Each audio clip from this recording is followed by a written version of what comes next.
Muito provavelmente você já deve ter se feito um questionamento. Afinal de contas, por que os judeus rejeitam a Jesus? Por que os judeus não acreditam em Jesus? Afinal de contas, o porquê que o povo das promessas do Antigo Testamento, o povo escolhido por Deus para o próprio Messias nascer, por que será que o próprio povo negou o seu Messias? Neste vídeo eu estarei falando tudo a respeito deste assunto, de o porquê os judeus insistem em negar Jesus Cristo como sendo o Messias, o Cristo que havia de vir. Por isso eu peço que deixem os seus likes, os seus comentários e se inscrevam neste canal.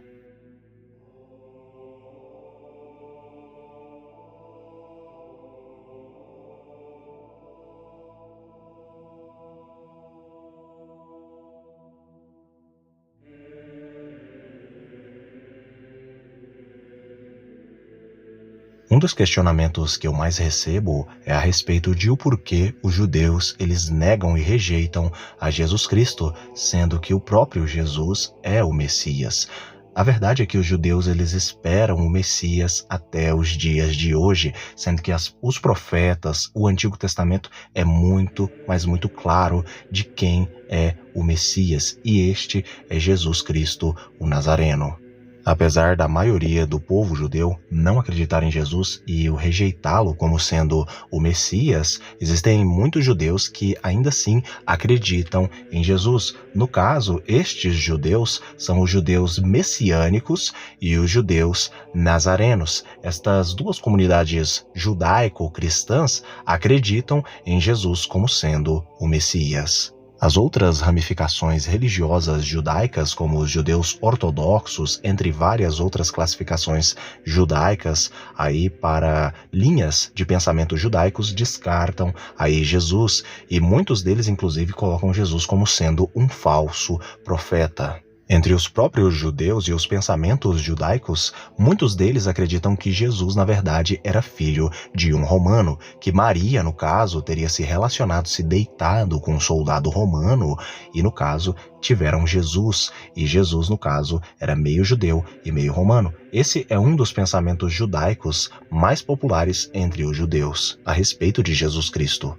Na época do próprio Jesus Cristo, há 2000 anos atrás, muitos e muitos judeus acreditaram em suas pregações, viram os seus milagres, pessoas sendo ressuscitadas, leprosos sendo curados, cegos voltando a enxergar, entre vários outros milagres sobrenaturais feitos por Jesus Cristo, pelo Senhor Jesus Cristo. Muitos judeus acabaram se convertendo e, curiosamente, os primeiros cristãos, em sua maioria, ou grande parte deles, eram na verdade judeus étnicos que se converteram aí à pregação e sabiam que Jesus Cristo era o Messias.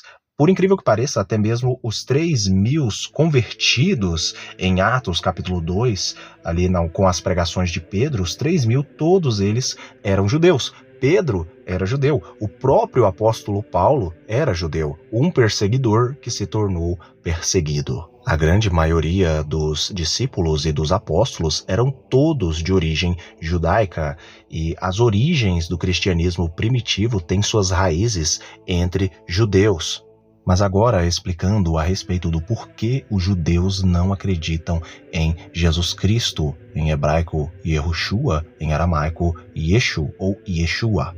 Curiosamente, na verdade, os judeus eles têm uma interpretação totalmente equivocada e errada a respeito das Escrituras Sagradas e a respeito do próprio Messias. Na época de Jesus, muitos judeus não acreditaram em Jesus porque eles pensavam que o Messias viria como um guerreiro e os libertaria ali de todos os romanos e os entregaria à terra e faria com que os romanos saíssem ou destruísse os romanos. Mas, na verdade, essa é uma contradição dos próprios judeus.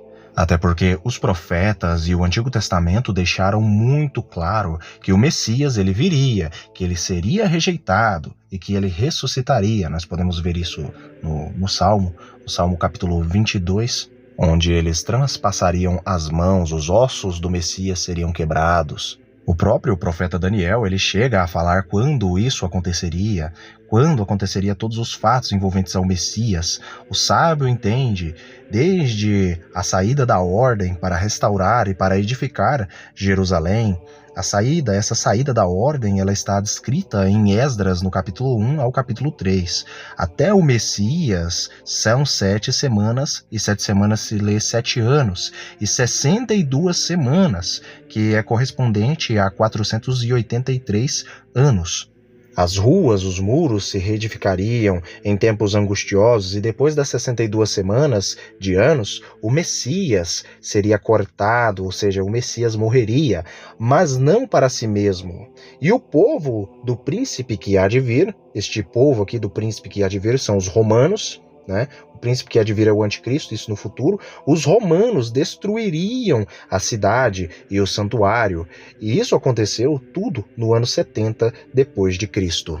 E isso tudo, para você que tem curiosidade, está tudo descrito no livro de Daniel, no capítulo 9, nos versículos 25 e 26. Inclusive, essa é uma das passagens que os judeus mais escondem, mais guardam as 7 chaves, e basicamente eles não conseguem interpretar aqui, porque o texto é muito, mas muito claro. A contagem aqui, ela não tem erros, ou seja, o Messias, ele já veio. Mas resumindo para todos vocês, a ordem cronológica profética da passagem é a seguinte: em primeiro lugar, Jerusalém restaurada. Em segundo, Messias, ele viria e seria tirado, ele seria cortado.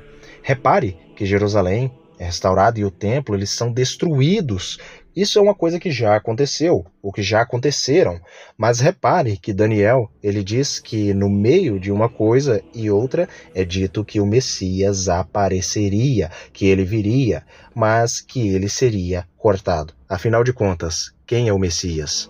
O único que cumpriu todas essas profecias é Jesus Cristo.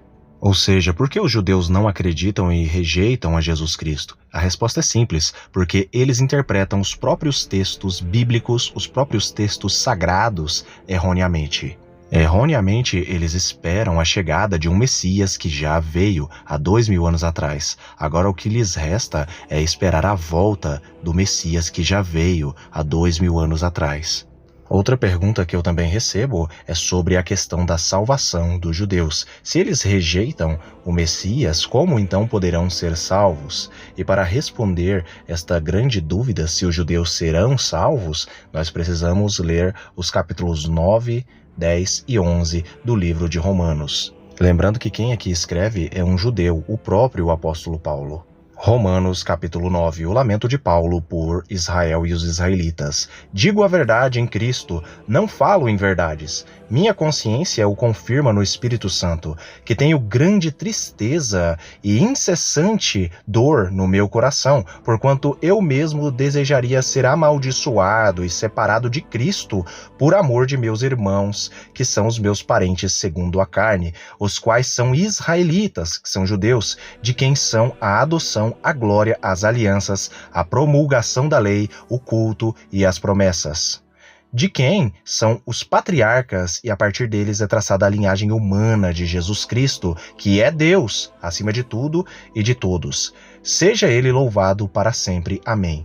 Não imaginemos que a palavra de Deus possa ter falhado, porquanto nem todos os descendentes de Israel são israelitas fiéis. Nem por serem descendência de Abraão se tornarão todos filhos de Abraão. Ao contrário, por intermédio de Isaque, da tua descendência será considerada. Em outras palavras, não são os filhos naturais que são filhos de Deus, mas os filhos da promessa é que são considerados como descendentes de Abraão. Pois foi assim que a promessa foi declarada: no tempo certo virei novamente, e Sara dará à luz a um filho. Esse não foi o único evento, também os filhos de Rebeca tiveram um mesmo progenitor, nosso pai Isaque. Contudo, antes mesmo que os gêmeos nascessem ou realizassem qualquer obra boa ou má, para que o plano de Deus, segundo a eleição, permanecesse inalterado, não por causa das obras, mas sim por causa do que chama, foi-lhe dito: o mais velho servirá ao mais novo. Como está escrito, amei a Jacó, mas aborreci Esaú. Que conclusão podemos tirar? Acaso Deus não é justo? De modo algum. Porquanto ele declara a Moisés, terei misericórdia de quem eu quiser ter misericórdia, terei compaixão de quem eu desejar ter compaixão. Assim, claro que isso não depende da vontade, tampouco do esforço do ser humano, mas da maneira como Deus focaliza sua misericórdia. Pois diz as Escrituras ao faraó, eu o levantei exatamente como com esse propósito, revelar a ti o meu poder e para que o meu nome seja proclamado por toda a terra. Portanto, ele tem misericórdia de quem deseja e endurece o coração de quem quer. Certamente me perguntarás, por que Deus ainda nos culpa? Pois quem pode opor a sua vontade? Todavia, quem és tu, ó homem, para questionares a Deus? Acaso aquilo que é criado pode interpelar o Criador dizendo, por que me fizeste assim? Ou o oleiro não tem todo o direito de produzir do mesmo barro um vaso para fins nobres e outro para usos menos honrosos? Mas o que tens a dizer se Deus suportou com muita longanimidade os vasos da ira, preparados para a destruição, porque desejava manifestar a sua ira e tornar conhecido o seu poder, a fim de que fossem conhecidos as riquezas da glória para com os vasos da misericórdia, que preparou com grande antecedência para a glória. Quero dizer a nós próprios, a quem convocou, não apenas dentre os judeus, mas igualmente dentre todos os gentios, os filhos de Noé. Como diz ele também em Oséias, chamarei meu povo a quem não é meu povo, e chamarei minha amada a quem não é minha amada. E mais, acontecerá que no mesmo lugar em que lhes foi declarado, vós não sois meu povo, aí serão chamados filhos do Deus vivo. Também Isaías proclama em relação a Israel, ainda que o número dos israelitas seja como a areia do mar, apenas o remanescente é que será salvo.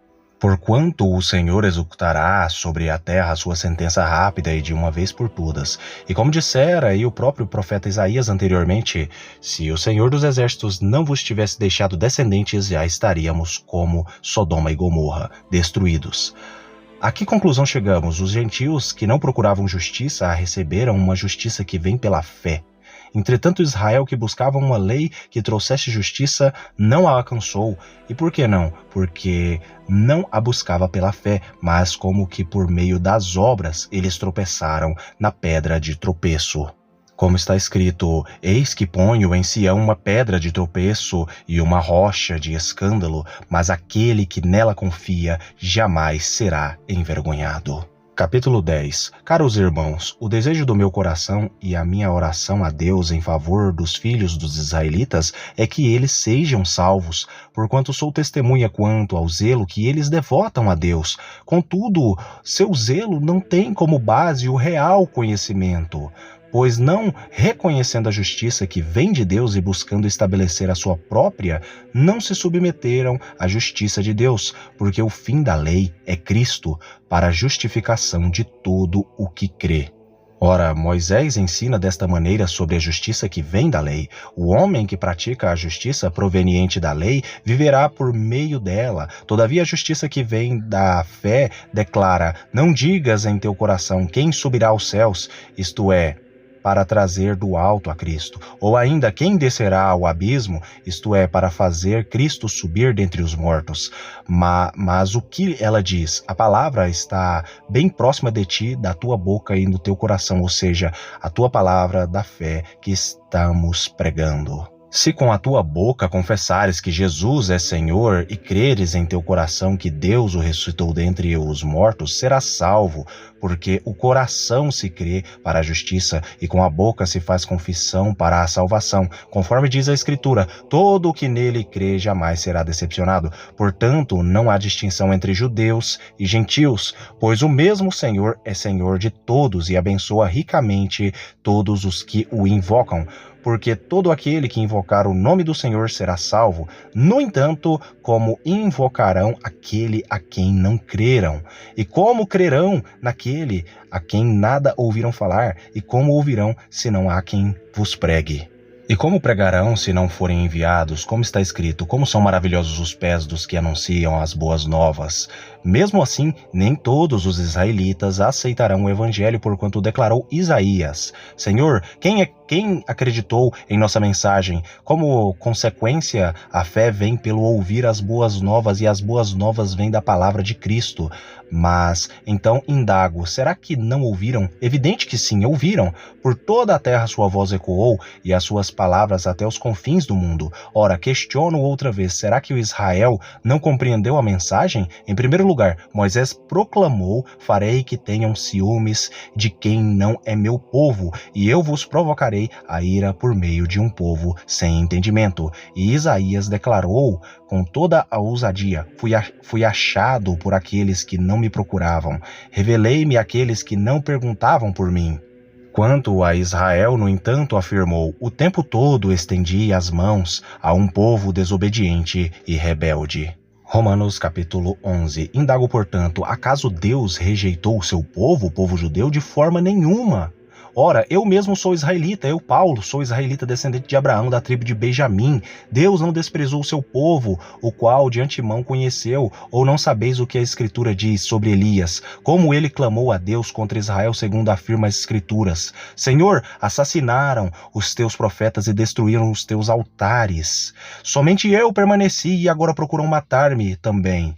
Entretanto, o que lhe declarou a resposta divina do próprio Deus? Reservei para mim 7.000 homens que não dobraram os seus joelhos diante de Baal, dentre os profetas, dentre o povo judeu. Assim, pois, em nossos dias, há igualmente um remanescente separado pela eleição da graça. Existem aqueles entre os judeus que estão aí separados pelo próprio Deus.